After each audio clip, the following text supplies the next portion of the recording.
The following show is for educational purposes only. It is not intended to diagnose nor treat any medical condition. Any information or recommendations provided should always be discussed with your healthcare professional. Welcome to the Patient Talks. On this week's episode, we're going to discuss strep throat.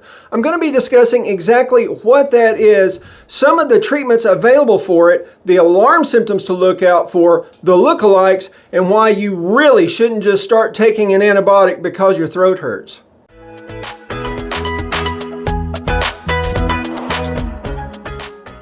The medical term for strep throat is Streptococcal pharyngitis.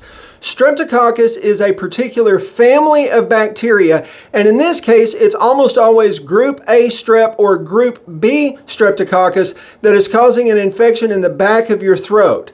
Symptoms usually start with a rapid onset of severe sore throat, fever, headache, and a lot of times there can be nausea involved as well. When you look in the back of your throat, you'll see what we call patchy exudate. And that medical term simply means you're seeing areas of pus literally in the back of your throat. Group A strep in particular needs treatment. It needs antibiotics. The reason being, if Streptococcus is able to get out of that surrounding tissue and into the bloodstream, it can actually get into the heart and it can cause a thing called rheumatic fever or rheumatic heart disease, where it essentially burns out the valves in your heart. So group A strep definitely needs antibiotics. The gold standard of treatment for group A strep is a member of the penicillin family. Usually you have a couple of options available to you. One, you can get an injection of penicillin into one of the major muscle groups, or the other option is oral antibiotics to take care of the infection. But group A strep does need treatment.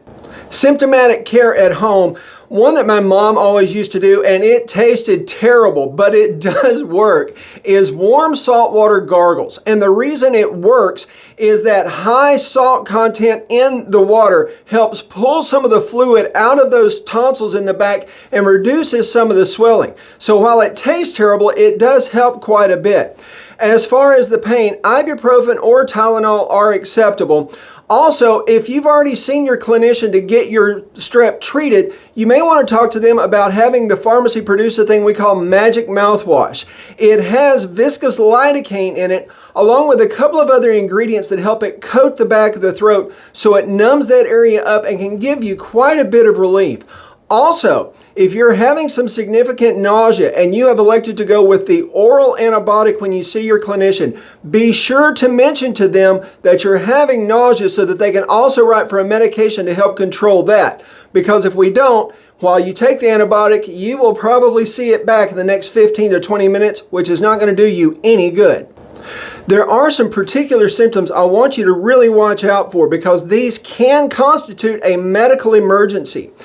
If you look in the back of your throat while you have strep throat and you notice that the hanging down thingy in the back of your throat, what we call the uvula, is moved to one side or the other significantly, we call that uvular deviation. And what that can be an indication of is behind your tonsil, an abscess may have formed due to that streptococcal infection. And a large abscess in the back of the throat can start to occlude the airway and cause some other problems. So that is a medical emergency.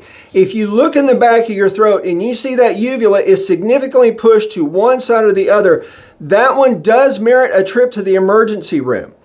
Another one to watch out for is what's called a muffled or hot potato voice. And essentially what it is a patient's strep, and it sounds like there's something in the back of their throat that's almost blocking things as they talk. That's because there's something back there blocking as they talk, and it's starting to affect the airway. Again, that one is a medical emergency, and you do need to go to the emergency department. Lastly, one that you look for is what's called a tripod stance or the sniffer's position. And with the way I'm set up here, I can't really show you the tripod stance, but the sniffer's position is basically somebody who's having to sit kind of like this just in order to breathe.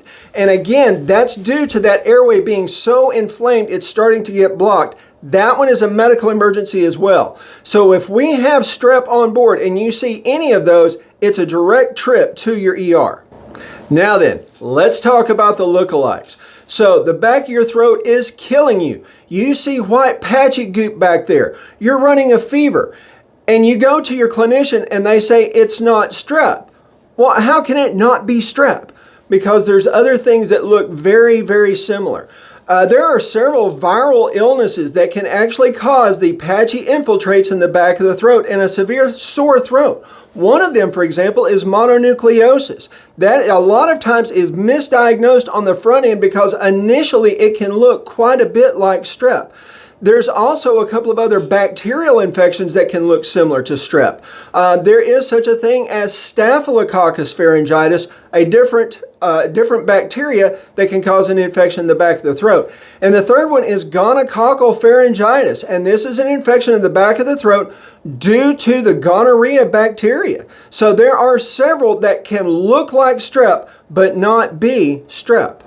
Lastly, so you're at home, you have a severe sore throat, you see the goop in the back of your throat, you've got some leftover antibiotics that you shouldn't have had left over, and you decide, okay, I'm just going to go ahead and take the antibiotics because if it's a virus, it's not going to hurt anything to try it. I know I don't have gonorrhea of the throat, so I'll just go ahead and take the antibiotics, right? No harm.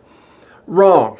So in those viral infections that I was talking about that look a lot like strep, it actually makes some changes to your immune system temporarily.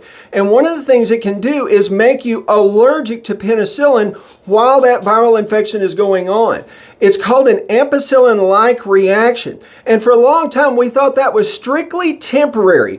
That, okay, if you took penicillin while you had these viral infections on board, it was a temporary response. As it turns out, I've read a study that's come out in the past couple of years, and about 1/3 of those patients that have that reaction continue to have a penicillin allergy going forward. So if you end up taking an antibiotic and it's just a viral infection, you're putting yourself at a long-term risk of being allergic to penicillin going forward. And that's strep throat. Do me a favor, click that like and subscribe button. I'll be back next week. Until then, get better and make me look good.